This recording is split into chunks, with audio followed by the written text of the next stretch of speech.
Hey guys, Shock here. Welcome back to the channel, guys. It's been a while, but welcome back. Today I wanted to show you one of my 3 versions of shark lists that I've been working on for quite a while now. But before we get into it, I wanted to thank everybody for subscribing and commenting on my videos still and interacting. And I wanted to let you know why I was gone for such a long time. It's because I got married. So yeah, there is a Mrs. Shock Games now, and so happy. But thank you so much, Pete, for the part of the wedding gift here. Such a cool token for the channel, so thank you so much for that. And without further ado, this series is going to be 3 videos at least, if not more, where I'm going to profile the deck, the version of the sharks that I'm going to be playing, and then after that I'm going to hopefully do a tournament report of each version, which I'll try and do before I get back to work here in the fall. So hopefully that'll work out. But this is the first version. This is called Shark Bait. So this version is specifically made to deal with hand traps as best as possible.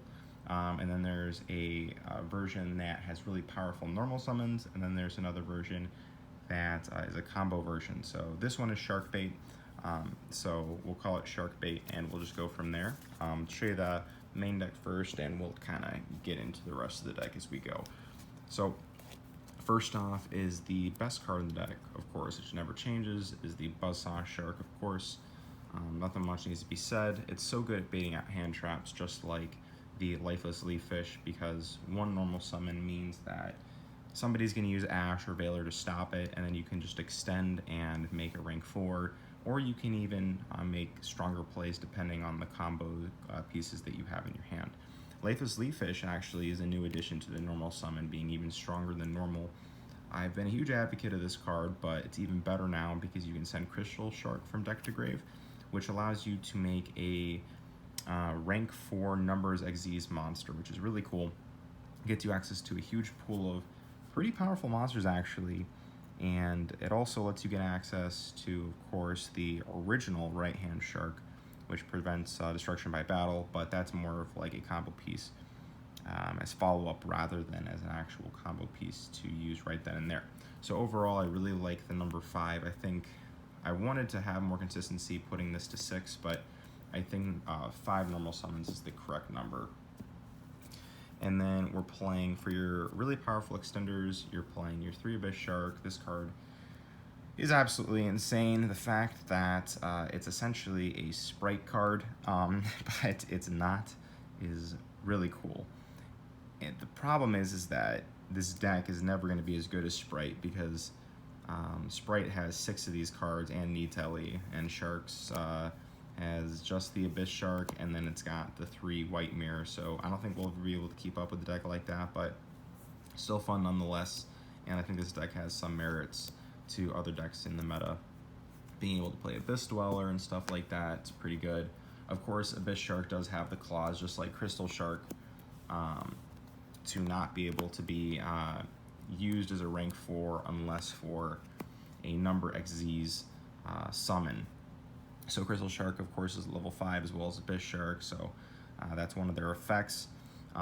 Crystal Shark's nice because it can special summon itself from the hand and from the graveyard, and if it gets overlaid with an XYZ, even though it should be banished when it leaves the field, since it's technically getting detached off an XYZ monster, you're able to avoid that banishing clause, which is pretty cool.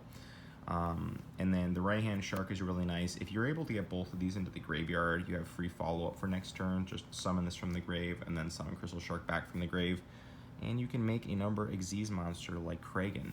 So overall, pretty good. And you can technically say the right-hand shark is your 6th normal summon if you really want to. But yeah, that's it for the core.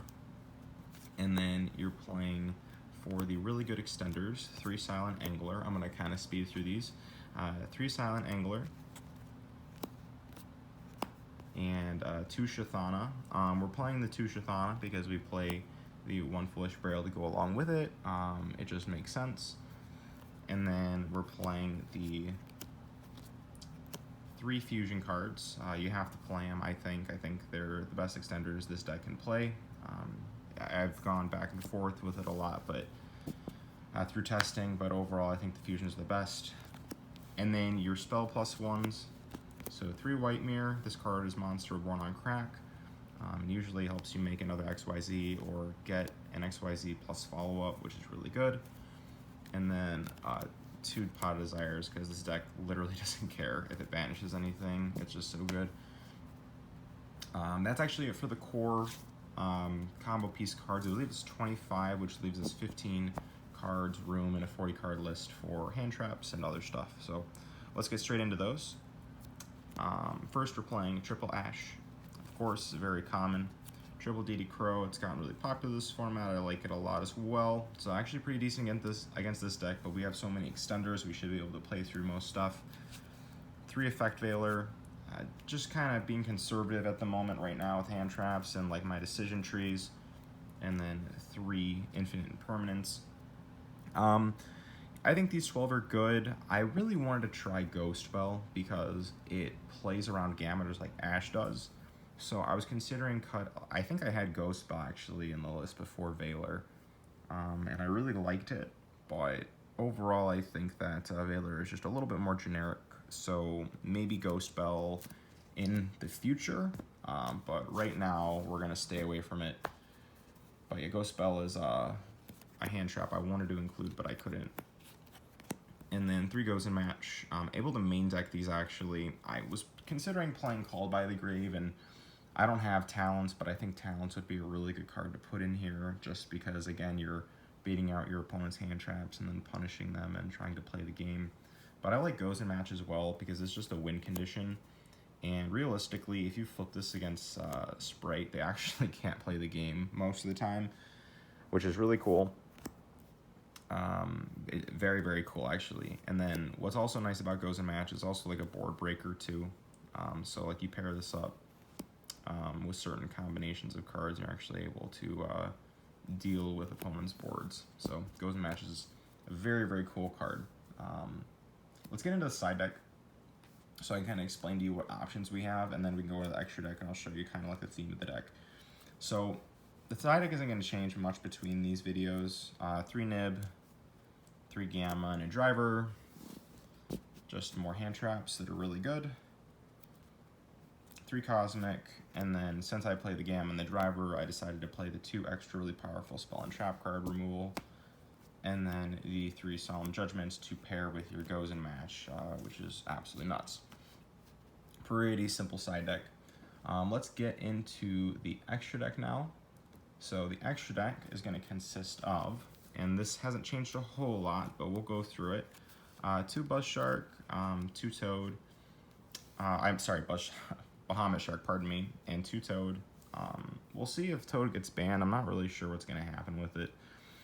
It doesn't honestly seem that broken, but, you know, Toad has also been on the list before, with the Sprite cards, of course. 2 Kragans and 2 Spawns. This card you go into a lot because of the level 5 monsters you play now, and they're honestly like really powerful XYZ monsters. Your utility XYZs, 1 Abyss Dweller, 1 number 101, and 1 Baguska actually. I really like Honor Arc and Baguska's ability to help you get into Zeus, and they both have pretty good utility. Silent Honor Arc, believe it or not, can remove some decent threats off the board, and it's also really cool for attacking into your opponent's monsters, detaching one, and then overlaying into Zeus. It's pretty cool. If you're like locked into number monsters, for example, with your Crystal Shark. And then Baguska is insane because if you feel like you don't have enough, but your only play is something that involves Abyss Shark or Crystal Shark, well, you can't really do Abyss Shark because it locks you into waters, but with Crystal Shark, you can revive it, and then Baguska. It's a good like mid-game or even early game card, depending on the situation.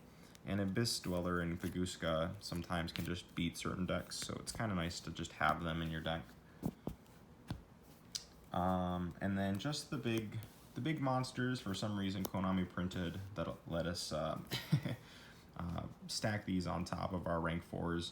Of course, you have the Zeus to clear your opponent's board, and then you have the Utopic package to use your useless XYZ monsters after they've been used to make an incredible monster negation. And finally, the one rare fish, the Seltener Fisch. This card is really good with the instant fusion stuff. So yeah, again, just basic premise. This deck was essentially built so that you guys can play through hand traps as much as possible, play as many side deck cards and like main deck non-engine cards as possible. You could even cut more of this. Like, you don't need to play as much extenders as I'm playing. Like, if you really didn't want to, you could cut Chithanas and put in Silent Sea Nettles. You could add more normal summons. You could cut the Foolish Burial package. You could cut the Right Hand Shark. There's like a lot of things you could trim down if you really, really wanted to. I just like how this has been functioning. I think it's a absolute blast, and it's nice because you normal summon something, you have an extender to back it up if you get ashed, or for example, if you go like, oh, go Ready Fusion, summon out like your shark or something, like summon out your rare fish, and then you try and use your like Abyss Shark, they can like ash it, but then you're like, oh, that's cool because I just got another normal summon, or I just got, oh, Crystal Shark in hand, a special summon, and then overlay. So it's just nice to be able to continuously stop your opponent, like play through your opponent's stuff. Reminds me of Phantom Knights, or actually the Sprite right now. But yeah, and then the main deck and side deck stuff can change as much as you want. I'm just sticking with Effect Veiler, Nibbin, Gamma right now, but you can play whatever you want. So hope this helped. Hopefully I'll have a tournament report out soon for the Shark Bait deck. And thank you guys so much. Take care. Bye-bye.